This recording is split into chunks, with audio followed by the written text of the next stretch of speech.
think we're going to start here a little bit, go through the presentation again. I'm Sidney Stone. I'm Vice President of Real Estate Development for Christian Church Homes. We've got Chris Kelly of El Paso Architects here out of Sacramento. We're just going to kind of go through our proposal for Escalon Senior Apartments. And this is actually based on a project that we're doing in Chico right now. It's really similar. These are all one-story, 80 units in about 24 plexes on the large acreage that the city of Escalon has. So hopefully, we'll go through the presentation, go through the proposal.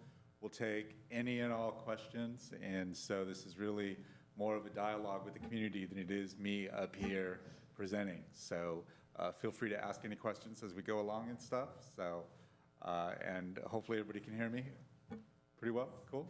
All right. Sure, go for it. Hello, everyone. I'm Dominique Romo, the city manager. I wanted to thank everybody for being here today. This has been a long time coming. We've been looking at trying to do a senior housing project for about 2 years now. We're very excited to see this moving forward, and this should be one of, there may be more workshops, so if you're not able to come to this 2 o'clock and 6 o'clock, I don't think these will be the only workshops that will be available as we're moving forward. There's going to be a lot of discussion because it's city-owned property. The council and the city will have, a good ability to be able to make sure that the project that comes into town meets what we're looking for. And so feel free to ask questions. We are running this on the YouTube channel, so you could go back and watch it later. We did have that requested so that people who could not make it to the meeting could at least watch it. So it is on YouTube to refer back to later. Thank you. And that's a great point, too, in that this is just a proposal, so there's nothing set in stone. We haven't submitted any applications or anything, so we're out here talking to the community, getting feedback and such, and seeing if this is something that the community would like to see on the city site. Again, our timing, and actually Chris just asked me about this, was, we would love to get through the community engagement this year and then get our entitlement package in so that we can go for financing next year. But again, there is nothing set in stone now. This is just a proposal. We're out here just talking to the community to get feedback and everything. So this is, again, a rendering of what the project could potentially look like. Again, 4 units in 24 plexes, all single-story, one-bedroom cottages. This is a really nice design that we are first implementing in our Chico project, and it should be under construction next year. And we thought, given the size of the city site, given what's surrounding the city site, that we thought that this would be, really ideal for this community and for this particular project.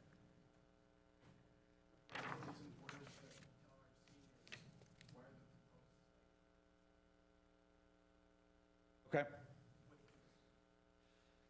A site plan as part of the presentation. Yeah, so I mean that's a great point. Maybe we'll go a little bit forward then. Okay. Go to where the site plan is. Better? Yeah, so you can see that it's on Escalon and Arthur Road. It's right behind the big city park. And you can see what a potential phase 1 could look like with 80 units, and then a potential phase 2. Well, as a point of reference, folks, the building that you see, this building is the current feed store. This area down here, this triangle, that's existing Hogan Park. The city owns approximately 8 acres between the feed store and the golf course. And so this property is between the current feed store and the golf course. Thank you, Sean. No, that was a great point. I come here and I'm assuming everybody knows what we're talking about and stuff, so I appreciate you highlighting exactly where the site is and stuff. What's the address? What is the actual address? I'm not sure if there is an actual address. Dominique, is there? There is, I'd have to look it Okay. up. Let me look it up real quick here. You can go ahead and I'll let you know. Okay. Maybe we'll come back to. All right, so again, this is the rendering of what it could potentially look like. I'm going to give you kind of a background of what we're going to be going over again here.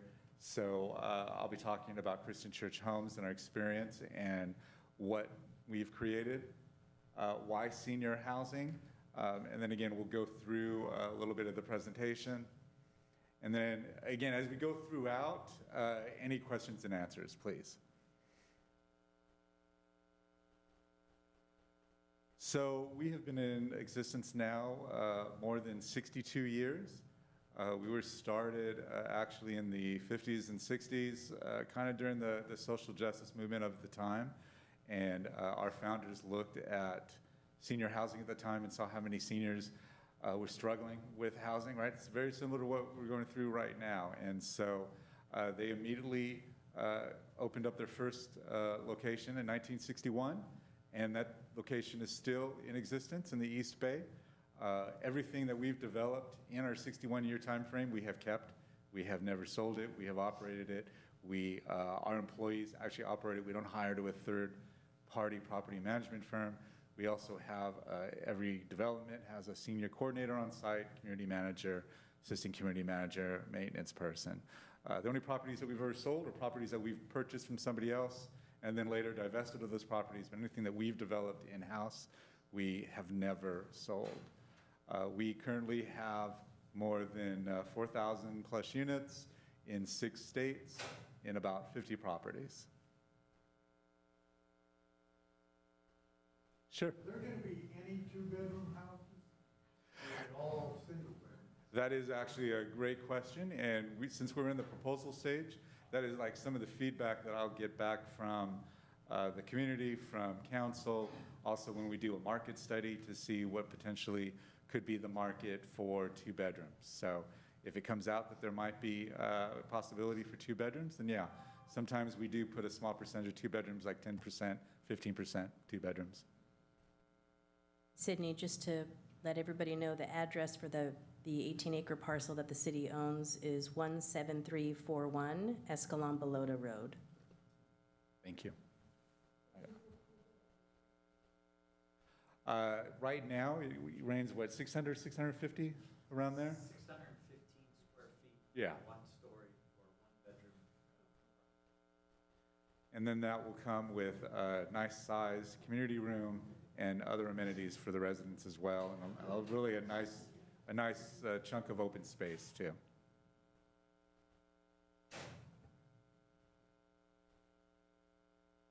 Okay. So again, we have more than 4,000 units in our portfolio. We have a service coordination program, so we have a social service coordinator on site who will help the residents access local services and such. Oftentimes, we also partner with other service organizations. There is an organization out of Sacramento called Life Steps that does a lot of affordable housing services on site. In fact, they're on our Chico site.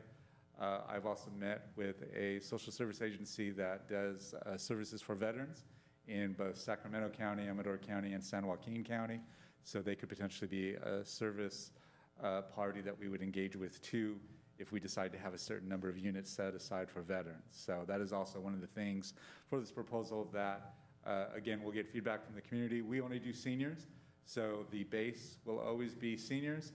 There could be certain set-asides for senior veterans, seniors with disabilities, whether that's physical or developmental, and then any other set-asides as well.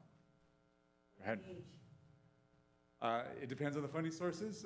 We have a project that is 55 and up in Hayward that it's under construction. Usually we do 62 and up, so it all really depends on the funding sources. For this particular project, I would probably look at 55 and up. Available to purchase? No, we only do affordable rental. That's certainly something, though, that we could think about. It's a great question. It's certainly something that we could think about potentially on the second phase. Maybe there's some sort of homeownership component we can do on the second phase, but we generally only do affordable rental.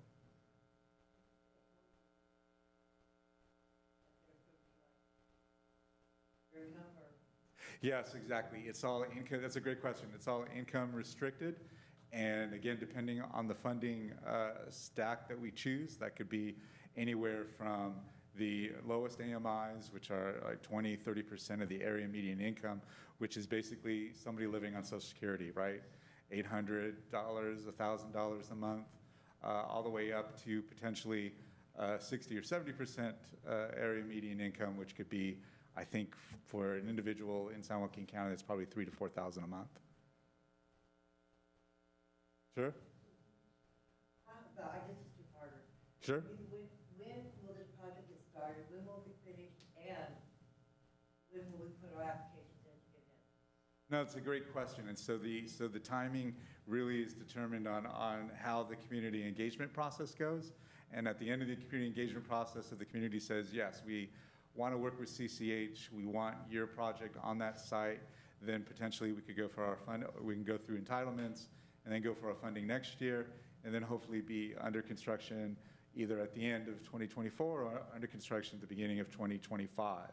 So it all really depends on, again, if the community decides that they want to work with CCH and how quickly we can go through the entitlement process with planning, and then how we can get into the funding cycles.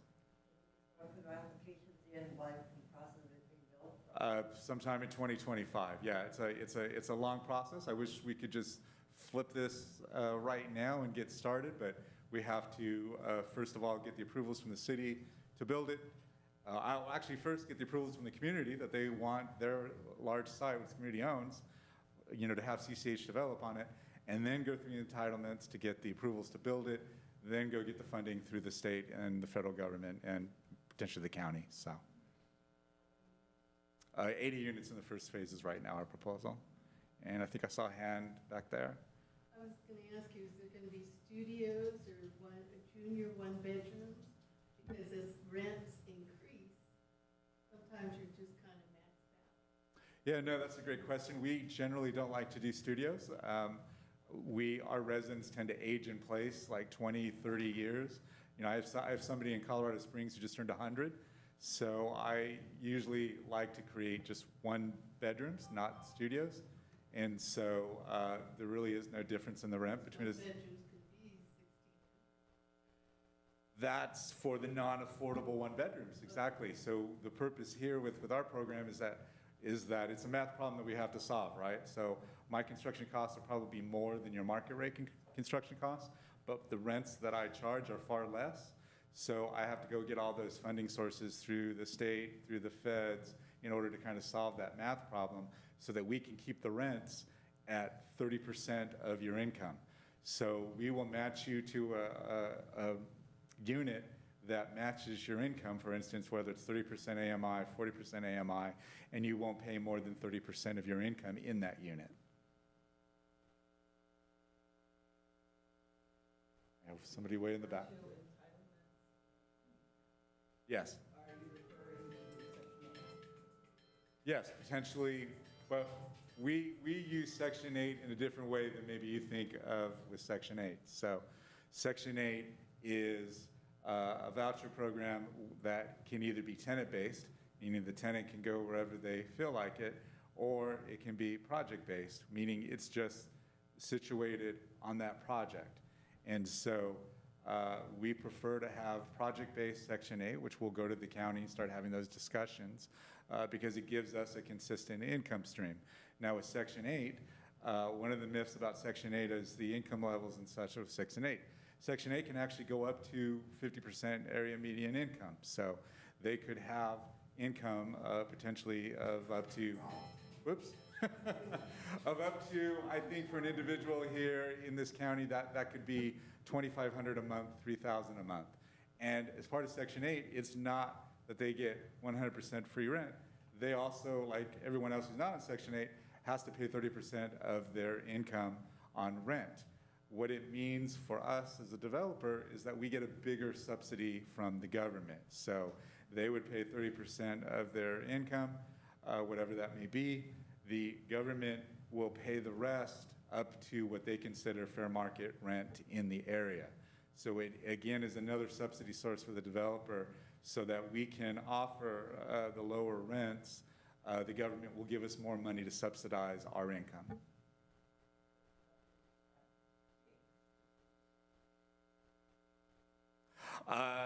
That's another great question. So there could potentially be multiple lotteries. So there could be a lottery for the non-voucher units if we get vouchers from the county, and there's no guarantee there.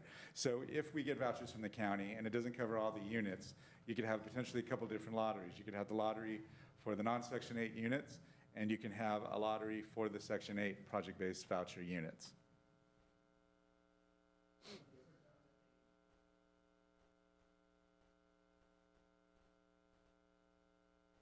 That's another great question, and yes, we have. So, for instance, in our Hayward project that I just mentioned, the AMIs go from the lowest, which could be 20%, 25%, all the way up to 70%. We're doing a project right now in Colorado that's the same way. We're going from 30% AMI all the way up to 80%, which is considered moderate.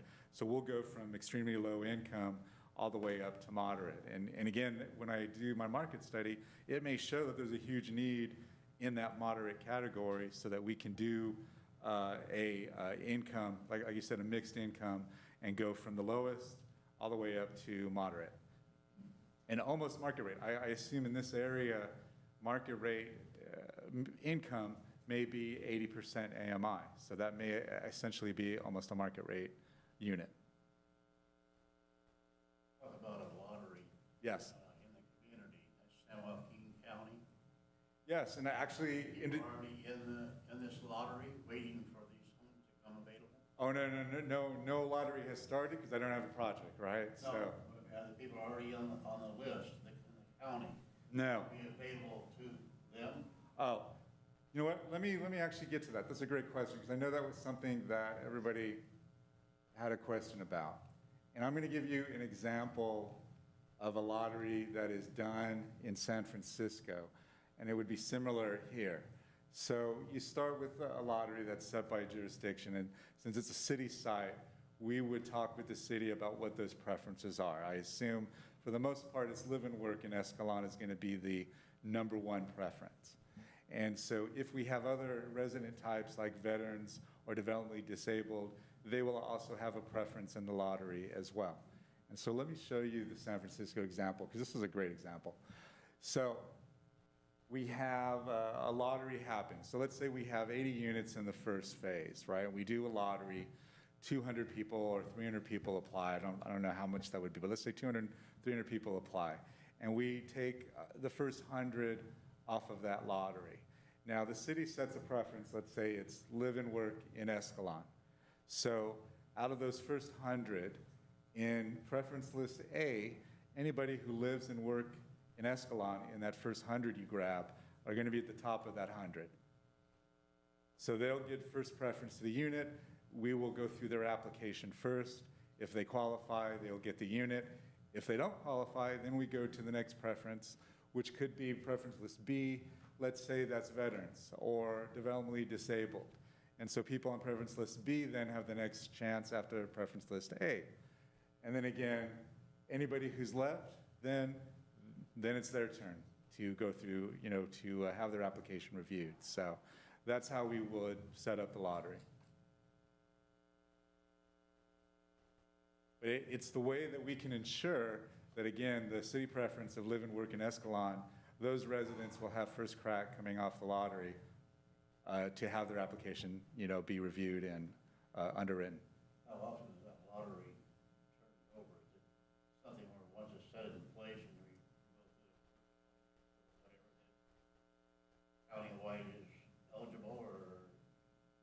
That's another great question. So how we would do it is that you start with, okay, so we have these 80 units. The initial lottery set goes in. We fill up the 80 units. Let's say there's 100 people left on that. They then go into a waiting list. And the waiting list is dated let's call it June 2025. So anybody on that June 2025 time period, right, will then, as units come up, will then factor back into the preference criteria. So the first people to come off the waiting list would be people who live and work in Escalon. If there is nobody eligible to come off that list, then we go to the preference plan B, then to preference plan C.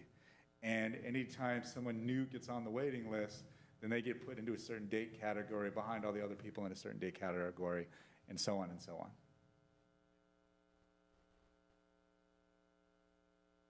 Wonderful, sounds too good to be true almost.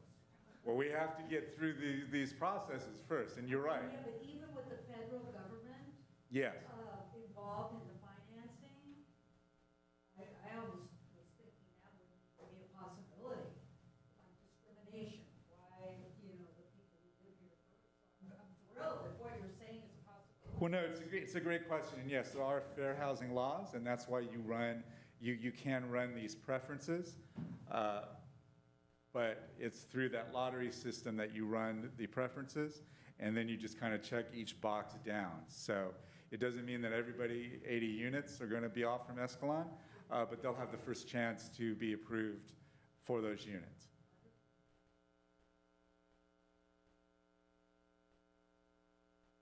Yes, so there'll be income restrictions based on the funding sources that we get. And so it could be, if it's your typical tax credit property with some federal assistance and such, then the incomes would probably go up to about 50% area median income, which again, for this area, is probably for an individual, roughly $2,500 to $3,000 a month as a maximum income. Or if we go a different funding route, we could then stretch that area median income so that it goes up to, as we were saying, about 70 or 80% area median income, which then maybe push the income level up to $4,000 a month or $5,000 a month. So it all depends on the funding sources.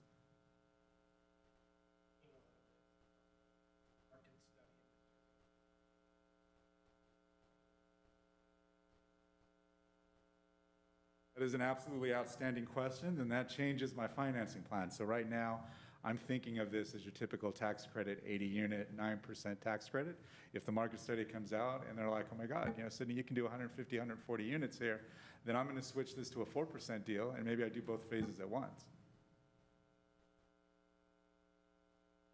And come from, is it donated from by the city, part of it? Yeah, it's your guys' land, so it's not our land, it's your land. So that's why we're having these community engagement meetings, because you may say to your city representatives and your city council, we don't want CCH, we want something else.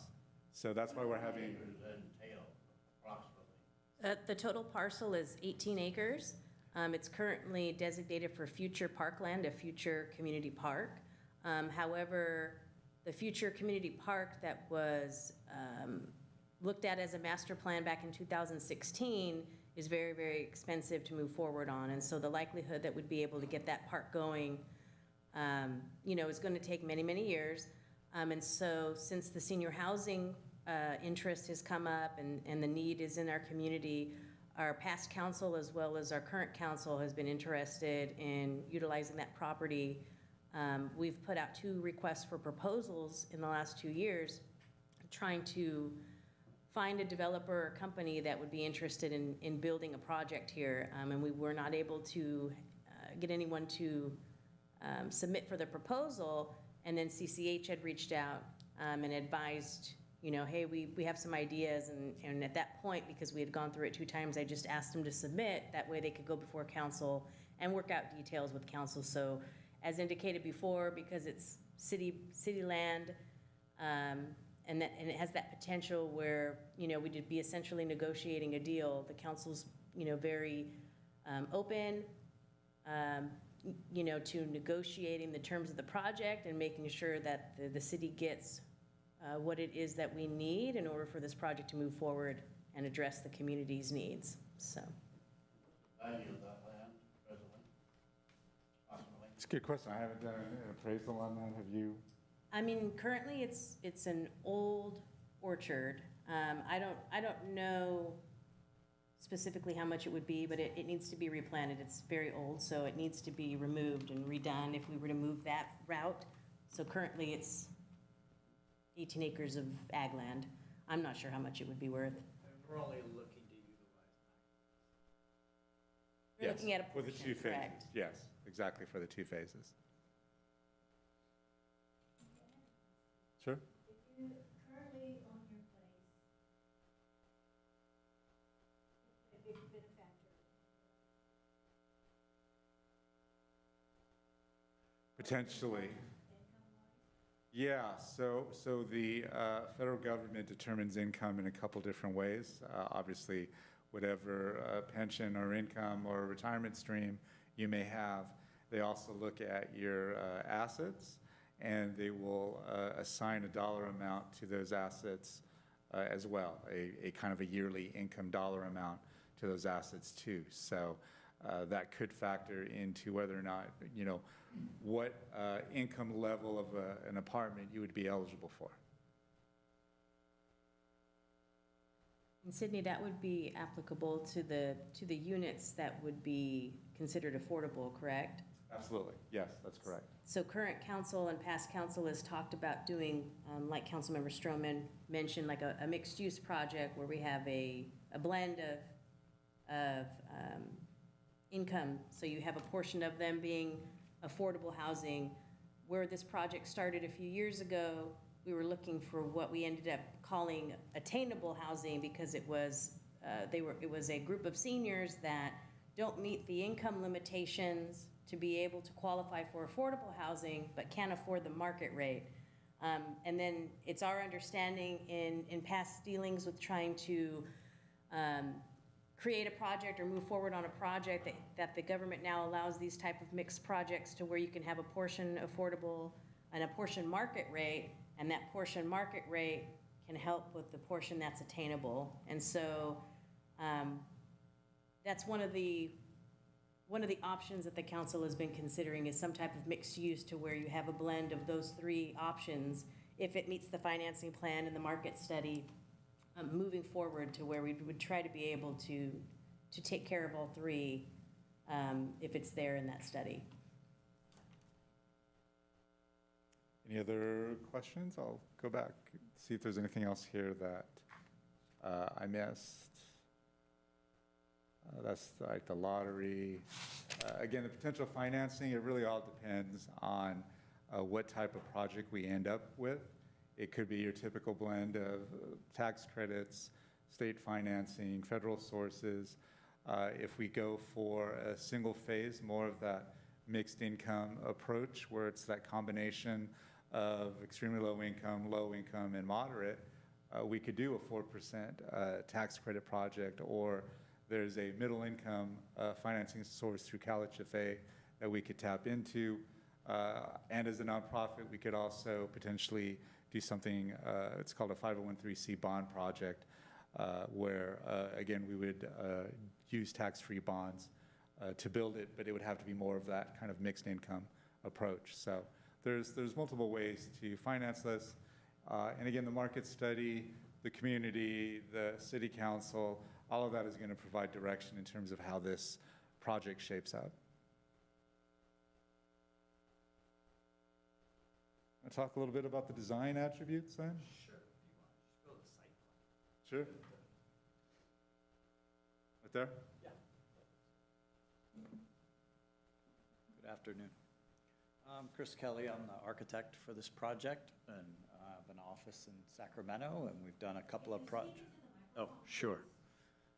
Good afternoon. I'm Chris Kelly. I'm an architect for this project. I'm from LPAS. We're out of Sacramento, but we've done a couple of projects with Christian Church Homes. So wanted to walk you through a little bit of the site plan. I think we saw it earlier, where our main entry is off of Escalon Balata Road. We're looking to extend Libby Drive, which is on the right-hand side of your screen. That would be kind of an east-west street that would traverse across the middle of the site, really the southern half being dedicated, I believe, for park use or an extension of the existing park area. But that driveway or street would extend all the way out to Arthur Road. So there'd be a connection there and kind of short cross the triangle there. But the area in orange is what we're talking about when we're talking about Phase 1. So there's 20 buildings in Phase 1, and they're all 4 apartments each, and so a fourplex of apartments. They're 615 square foot, 1-bedroom apartments. Whether we do a blend of 1 and 2-bedroom apartments, we'll kind of see, as Sydney talked about with that market study. Yes, they're all single story, they're all accessible and or maybe adaptable, where you could convert it to be accessible. With this, the area in peak is the clubhouse, so it's organized around a central clubhouse. That clubhouse is about 4,000 square feet, and it's also a single-story building. Inside the clubhouse, we would have property management, we would have a community lounge area, we would have community laundry or common laundry use, and then beyond that, and then also maybe a multi-purpose room as well, which could host activities like cards or crafts or I guess kind of a screen and something exactly like this, a presentation. And then beyond that clubhouse is kind of outdoor lounge space, so outdoor seating, a barbecue, community gardens that are just private for the residences of this community. And then it's also connected through a series of pedestrian trails that traverse left and right across the site. So there's front doors both on the back and the front. And I think we were talking earlier about covered porches and kind of how they look out to those Paseo walking paths. And then to the left is kind of an identical version, or what we call Phase 2, which is another 80 units. So there's 80 units in Phase 1 and another 80 units in Phase 2. And then they're also parking-wise. So we have some drive aisles, which have surface parking. There'd probably be about 4 carports that would have solar photovoltaics on them as well. So there'd be a little bit of covered parking, but predominantly surface parking. And there'd be 79 parking spaces for the 80 units, so roughly 1-to-1 parking. So every unit gets 1 parking space. Yeah. Oh, sure. Where's the edge of the city? Sorry, let me zoom out here. So that the edge, So is that whole future park expansion? the whole top portion would be, it looks like it's right on along the property line. So that would be the north portion of the property. So then the rest of it would be the remainder of the property that still looks orchard-ish. That would be what we would have left if we did the full 9.7 or 10 acres. Yeah, so the area in white is 9.6 acres. And then the remaining part, the 18 acres that is the entire city-owned parcel, is the southern portion, which is the old orchard. Ask for ideas, I'm gonna throw out an idea. A lot of our seniors actually attend activities at the community center. What would really be helpful if we had funds is to grant an driving / walking / golf cart path if this project were to move forward from this development down to the community center. A golf cart to get to that program at the community center. That'd be through the park or on the side, on the street? It would be off of Escalon Balota, so it Gotcha. would be in the park so that our seniors don't have to worry about driving on Escalon Balota. I don't know how much time you've spent on Escalon Balota, but almost a highway and it's dangerous. Yeah. And so it'd be an avenue. Yeah.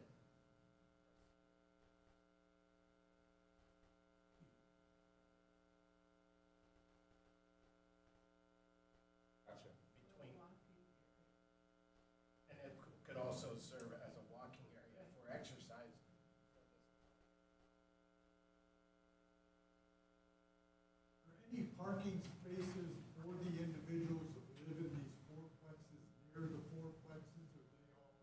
Yes, yeah. I don't know if you could zoom in on the site, just maybe phase one. Oops.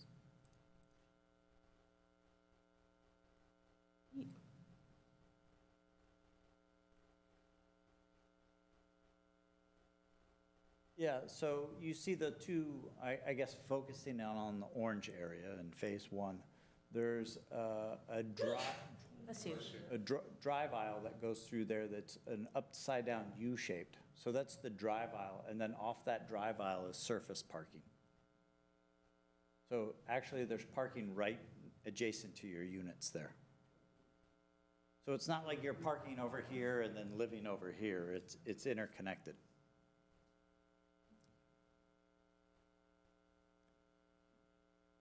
And then I think around the clubhouse area, which is the pink area, there's a lot of open space as far as for opportunities for community gardens.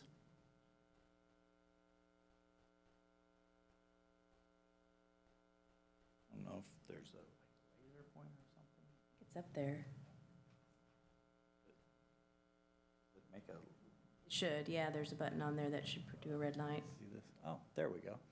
So this is the drive aisle that you would drive around. So this is the street that connects Escalon Bologna over to Arthur, that would connect through there. But really, as you drive in the community, there's a parking opportunity here, and then that's surface parking there. So perpendicular to the drive aisle, you'd park, and it drives around through here. So it's sidewalk adjacent to the parking as well. And then really there's a green space here, and then there's sidewalk or pedestrian opportunity to traverse all the way left and right across the site there. So when you walk from the left all the way to the right, you're just passing through a drive aisle about 4 times. But there'd be crosswalks at that area. So it provides kind of a good pedestrian circulation so that you could walk in the neighborhood without leaving the neighborhood.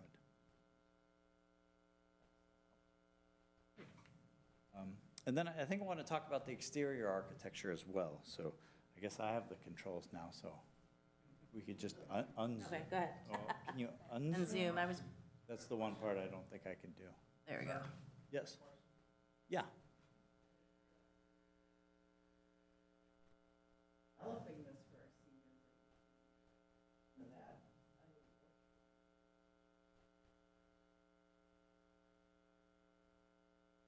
Yeah. So I don't know if you want to talk about the southern portion of the parcel, because there's another 9 acres just to the south of this community, which tends to be in between the senior center and our community, that at least what the city's stance on that property is. Yeah, I mean, it's, at this point, I mean, it's currently just listed for parkland, future parkland. I mean, and obviously that's subject to change. And so as this project moves forward, we're gonna have to make modifications to that plan for that park anyways, because we'll be essentially taking a portion of an area that we considered for a future parkland, and putting it towards senior housing. And so we will need to, at that time, reevaluate the remaining 9 acres and basically figure out what we wanna do from there. Not to say that the city and/or council can't negotiate what could happen to that property in the future, either with this project or with somebody else to coincide with that project along the way. And so it just really depends how the city and council wants to move forward with that current parcel.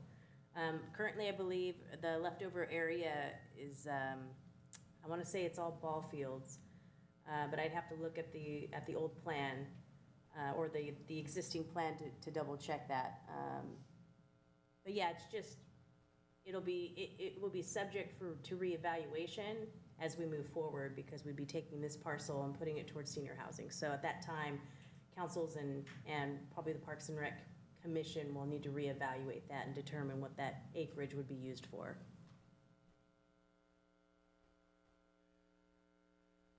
Then as far as the architecture, and just as Sydney was showing earlier, this is kind of a street scene. So as you drive by the community, we're proposing 2 architectural versions of the same style, which is kind of a bungalow style.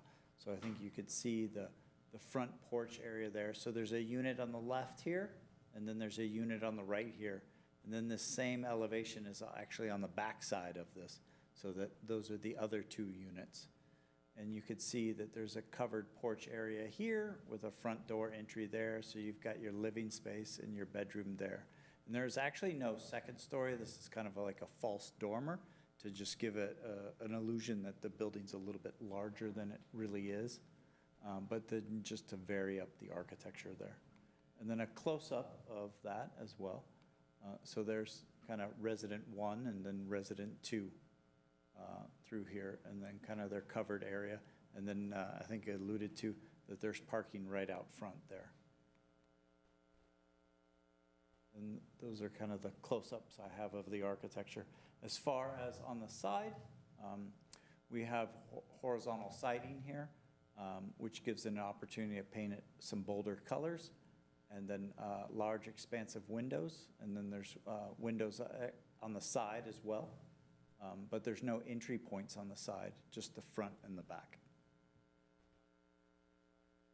So you got room for your rocking chair. I think that's all I have to say about the architecture. I don't know if we want to turn it back over to Sydney. More question on the plan. Sure. Maybe I'm unusual, but Dad drove till he was 93. Mom drove till she was in her 90s. They had 2 cars. Then you throw in the golf cart, and you've got 80 parking spaces there for 80 people, right? 79. So you're, people are gonna have to find someplace else to park their cars. All those loud cars. No. I hope you like her car. Yeah, no, that's also something that's worked out during the entitlement process and such, and we look at other communities and either that we have or that other people have to see, you know, in the area, to see what the parking situation looks like. Some areas we need more parking in, other areas can get away with less parking. So that's all part of the market study and looking at other projects that are in the area to determine the right number of parking spots. And then historically, not every resident will own a car. Oh, but Yeah. you're starting this at, what, 65? A lot of people have cars at 65.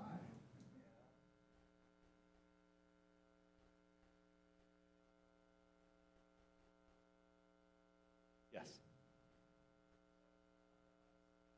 Now, other communities, CCH have a 2-bedroom unit, and grandma is renting.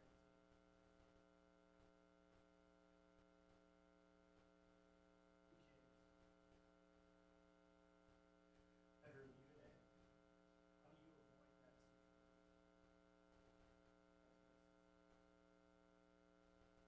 In your apartments, but how do you avoid this situation? Oh, you have 7 kids, but grandma's on the lease for a senior apartment. That's a great question, and it's prevented in a couple different ways. First, there'll be occupancy limits, which are generally 1.5 per unit, plus 1 sometimes. So maybe the most for a 2-bedroom occupancy will be 4. So it's prevented in that fashion that there'll be occupancy limits that are based on HUD, that are based on TCAC, that will prevent more than 3 or 4 people being in a 2-bedroom. The second way it's prevented is by income limits. So everybody has to go through a compliance check every year, and so we check whoever's living in the apartment, we check their incomes, we check their age. So if you've got a bunch of people who don't meet the age requirements and they're not caregivers, that's the only mitigating factor that you could have, is somebody is caring for grandma or something, right? If they don't fit any of those definitions, then they can't live there, they've got to leave. So we work on that all the time with compliance. We have our funders actually always come out on a year or 2 yearly basis. So we're doing it like on a year basis. They're coming out 1 or 2 years. So everybody is checking every unit at least once a year, and so that's how we would be able to mitigate that, what you just talked about, so. And, of course, we don't have to wait for the compliance period.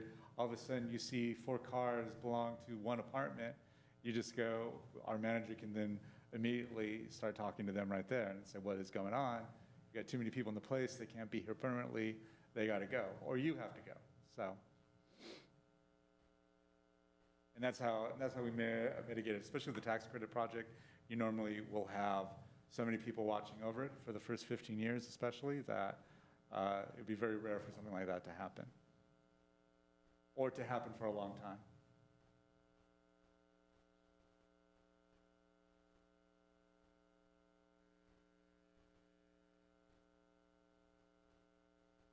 As long as the property owner agrees to it. Yeah, and we would actually want that because for fair housing reasons, we need the jurisdiction to call it a senior project. If you don't call it a senior project, then by law, we'd have to rent it to everyone. So we would need either you or the state or the feds to call it a senior project so that we can only rent it to seniors.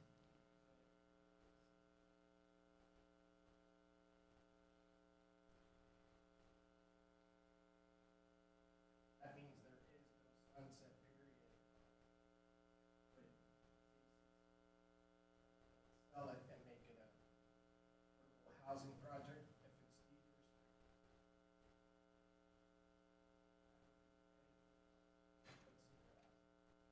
And we would welcome that because we only serve seniors. That's what we've done for 61 years. So we would never want to be in a situation where somebody sues us and says, you're not deed restricted, so you have to rent to us. So we would welcome any type of deed restriction from the city, so.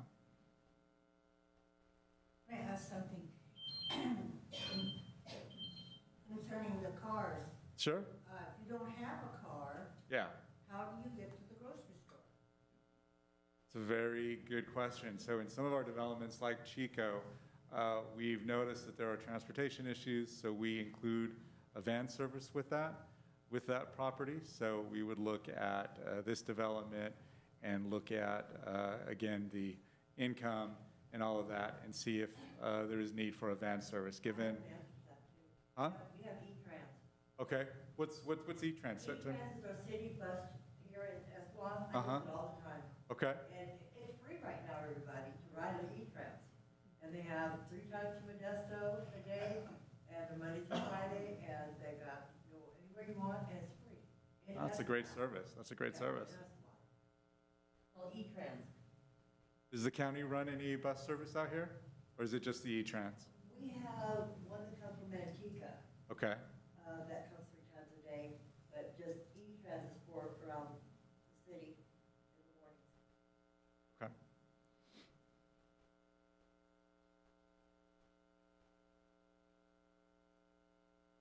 Sure? The Almond Grove, the mobile park.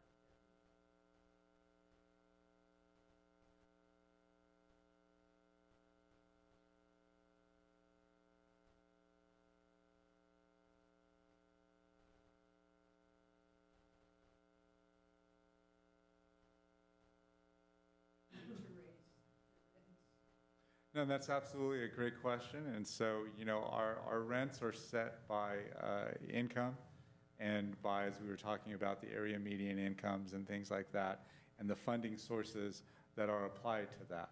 So those funding sources calculate the rent, they calculate the incomes that who are able to live in each restricted unit. Generally speaking, the rent increases that come with those funding sources are fairly minimal, usually between 2%, 3%, 4%. That is certainly a negotiating point that we can negotiate with the city, for instance, where they can say, if your funding sources say you can have a rent increase, it can be no more than X, whatever that is, 2 or 3%. So that's something that we could definitely negotiate with the city. Sometimes, like in periods right now where there's high inflation, sometimes certain areas will see large increases in rent. And so it would be good if the city is concerned about that, to put some measures in there that the rent will never be more than X. And we certainly would agree with that because we know that with seniors, we usually, if we do a rent increase, and we don't take rent increases on all of our properties every year, they're usually fairly minimal of like 2 or 3%. You raise them every year. No, it depends on the property, the economy, the residents who live there. CCH is very well capitalized right now. On our operations side, we make a profit, and then in our financing statement, we have in reserve something like $40–50 million right now in reserve. So we don't have to take rent increases on each of our properties. We generally kind of look at it and say, when was the last time we did a rent increase? Are we looking at repairs? If we're not, what is the area like? In an area like this, San Joaquin, which has lower rents and lower incomes, we probably wouldn't take our max rent, our potential max rent increases every year. Yeah, if someone moved into a park and said they were there 3–4 months, do you raise the rent on those people, or do you wait till they've been there a year and then raise the rent? Well, everybody comes in on a 1-year lease agreement, so your rent wouldn't be raised in the middle of that lease agreement, yeah.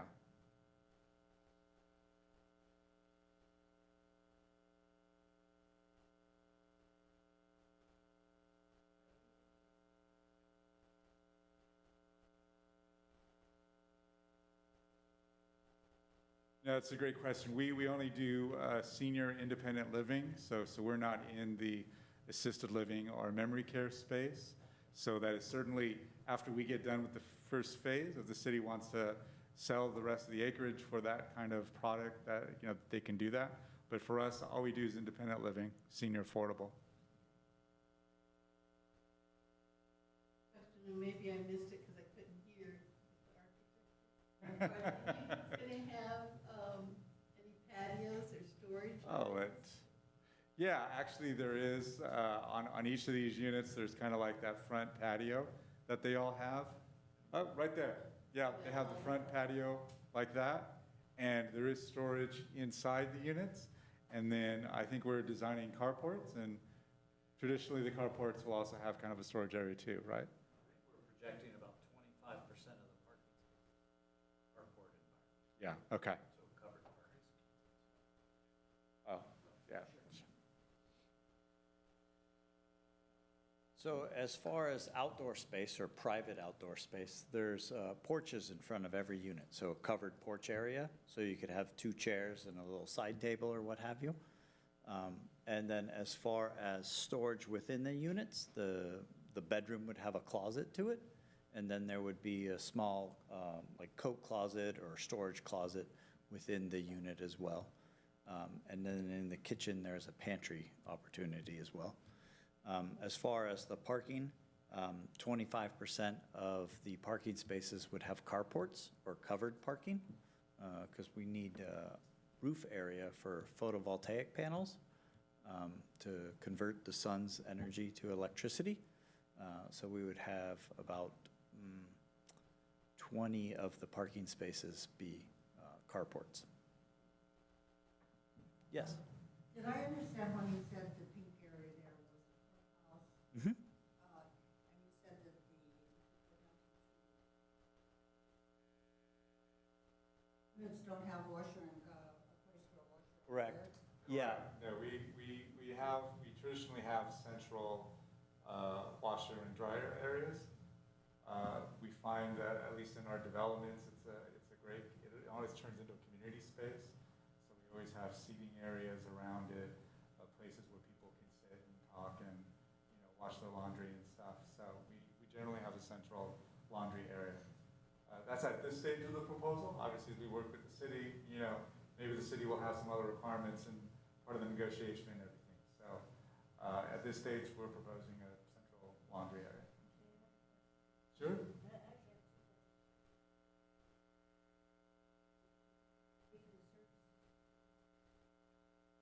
Yeah, generally speaking, in our developments, we pay for the services because it's seniors, right? Why would we want to nickel and dime seniors for $10–15 a week, right? So no, we usually pay for the laundry. And the second question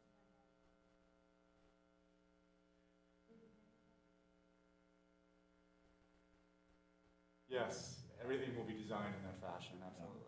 At a minimum, 50% of the bathrooms need to be accessible. The other 50% could be adaptable to where you could request it be converted to accessible, but there's a strong possibility that 100% of the bathrooms will be accessible. Yeah, we're kind of moving into that direction as we see that it's easier just to make them all accessible at the beginning so that we don't have to go back and. I guess what's required and what's provided. Yeah. He's providing more than what's required. For all of them is the best thing. Now my question is, are they able to add in grab bars or do anything like that, or is everything gonna have to be? Yeah, I think that's exactly what we're talking about. So every bathroom would have grab bars to it as part of a standard feature. That's the accessible portion of it.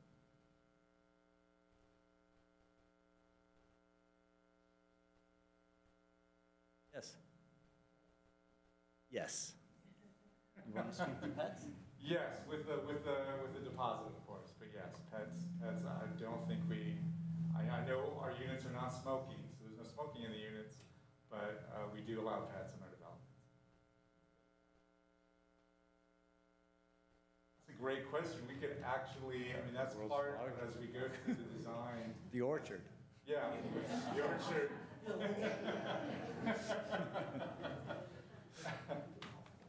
It all depends on the amenities that the residents want to end up having. So we usually do community gardens and then have outdoor seating areas, barbecues, things like that. If the residents decide that maybe there needs to be some set aside for a dog park, we can adjust the landscaping accordingly. No, we usually don't do a pool for insurance reasons. Sorry.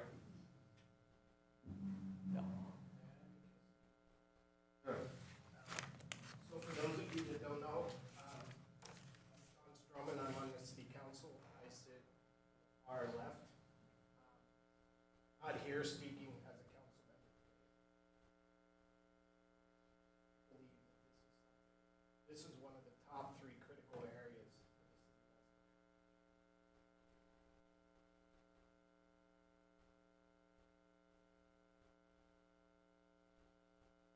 This is the most move forward.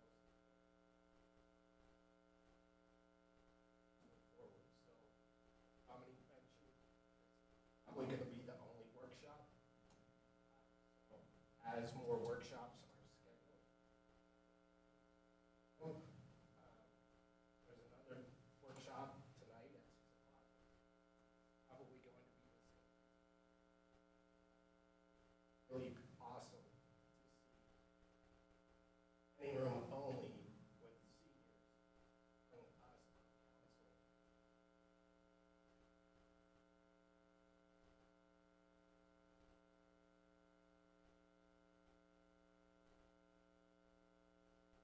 Or the other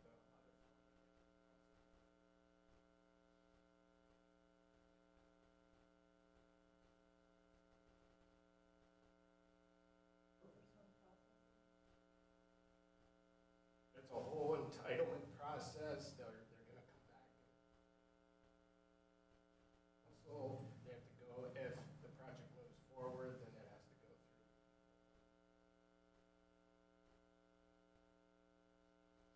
Whole process. But for those of you that have lived in Escalon, our own, how can we take care of our own? We can't take care of ourselves. So my suggestion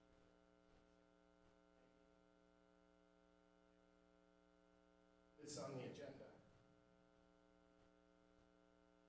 Can't make it to council meetings.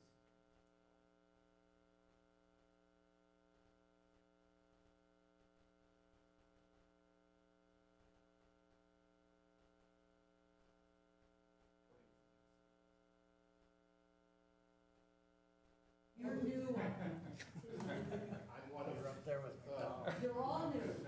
No, so our mayor has been on Yeah, that's council for how long now? 4 years?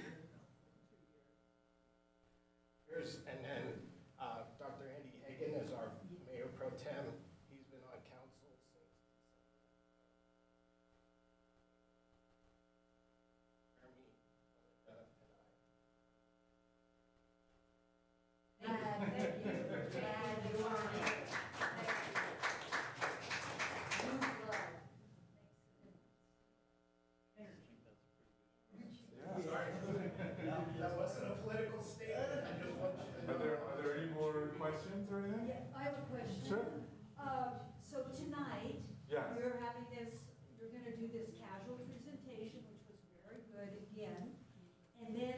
giving the same one to the council? No, it's actually, it's a workshop with the council, right? Is that? Actually, no, these are both workshops Okay. that were kind of more for community engagement. Of course, the council's been invited to both of them. We've agendized them in case majority of council shows up to them. The one at 6 o'clock will be handled much similar to this. And then following that, we'll have a council meeting that would start at 7, but if the workshop takes longer, it would be delayed in starting. So we'll probably do a 5-10 minute break in between and then move into our council meeting. So is the council going to address this tonight between themselves and whoever's here to listen? It's not on tonight's agenda for discussion, no. They have been, this presentation, or a presentation very similar was given to the council about, I think it was in March. Yes, come on. So they have a very good idea, and then next step was trying to engage the community to come to meetings, express opinions, give feedback, those type of things, and so that's where we're at right now. And then as we're moving forward, it would go into, real property negotiations, developer agreement, anything that we move forward on, as the city and council and as the developer property, potential property owner or leasee, depending on how this works out, would need to all be worked out. And so that would take, a few meetings here and there to get that situated to where there's an agreement put in writing and signed and approved by both parties. And then we'd be able to move forward with the next step. So that development agreement would address all those entitlements, how much the costs would be, what the requirements are, what the city wants, what the developer needs, those type of things, which all gets agreed upon.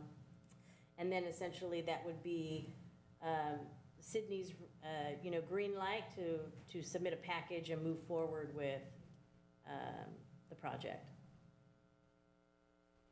And if you have questions at all throughout this whole process, call City Hall, call the office, call and ask Dominique. I were here. Email, phone calls, coming into City Hall. We have our council meetings twice a month on the first and third Monday. We have monthly planning commission meetings on the second Tuesday after the first Monday. Those are the committees, that are typically going to be seeing those types of projects. And so as we move forward, feedback at any of those groups. But you will have more seniors who can't get out at night. However the council wants, yes, if they continue to want to hold, more community engagement workshops during the daytime, we'll have as many as it's needed to make sure that everybody's comfortable.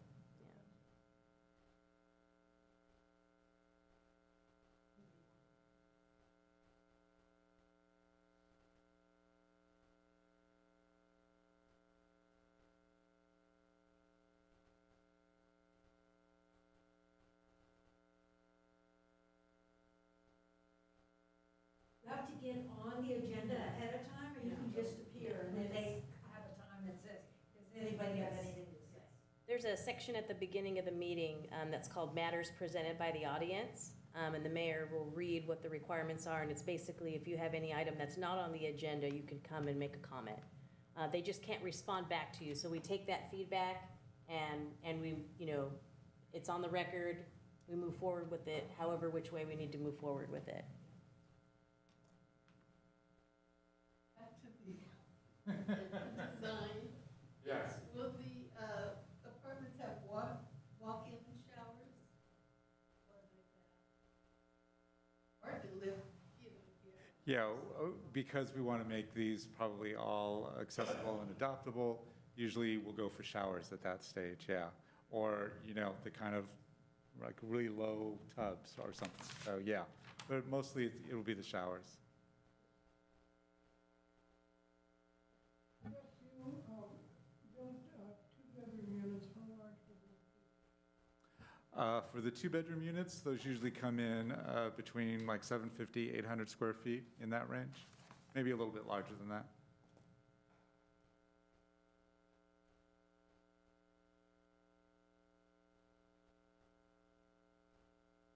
One more?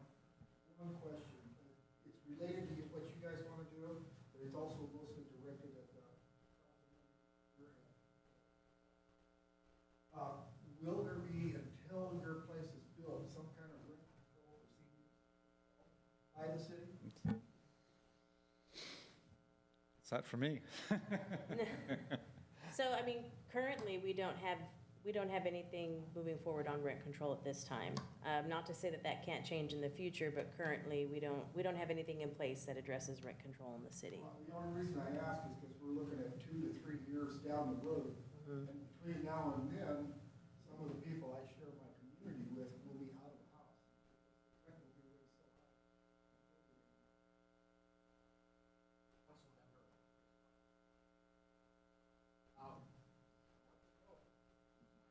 City staff and I was supported by other members of council.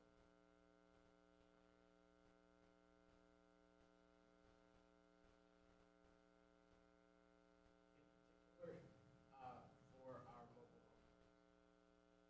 But, for our mobile home parks. Yep. But, That's what I'm asking about. I live in Almond Grove, but I will, and so do a lot of the people that do. but I will tell you that, I am concerned about making it. No, I don't want the city to get sued. I understand that completely. So that was a request that I made.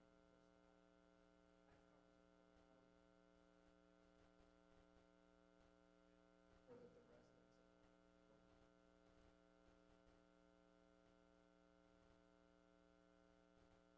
We'll come around.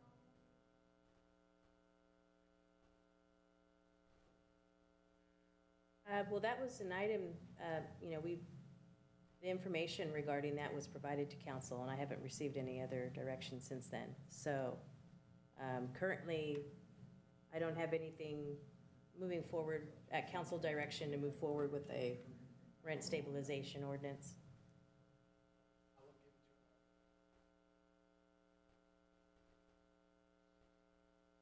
her. All right, that's not related to. It is what it is. Any other questions? I appreciate everybody coming out here and giving me your feedback and everything. Oh, one more in the back.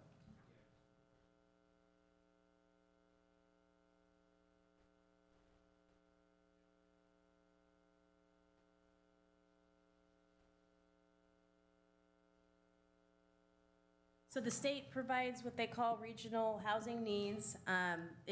It doesn't go annually, it's by a cycle. So we're currently in our 6th cycle, I believe. And the number that is required for the city in that 6th cycle, which is about an 8-year period, is somewhere around the high threes. I think it's like 375 or something like that. And then each of those numbers are broken up into very low, low, moderate, above moderate. And so within those thresholds, you're building housing.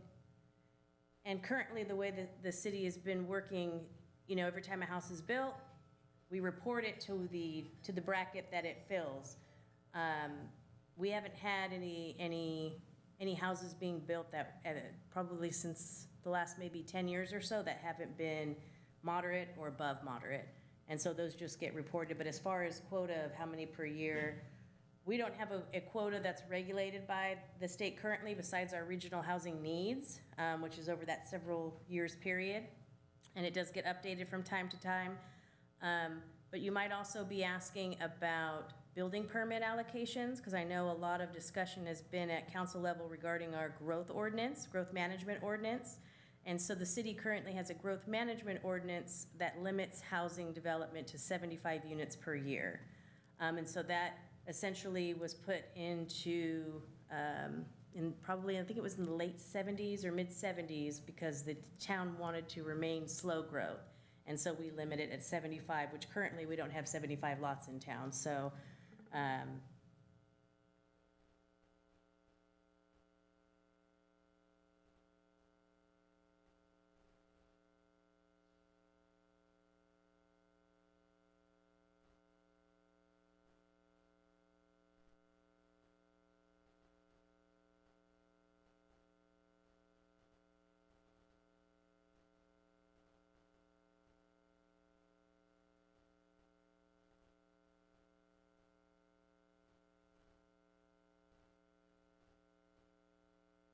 I think I want to say what you're talking about is that regional housing needs, which I mean, it essentially is a number they want to see you hit.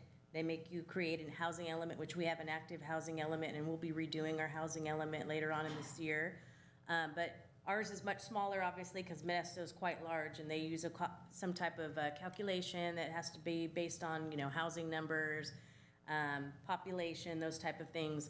And then they come up with those numbers and then break them up into income brackets. And so ours is in the high 300s, but it's over a 4 or 8 year period, depending on what cycle the cities are on. Some are on a 4 year, some are on an 8 year.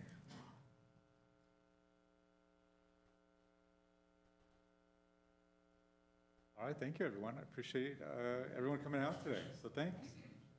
Thank you.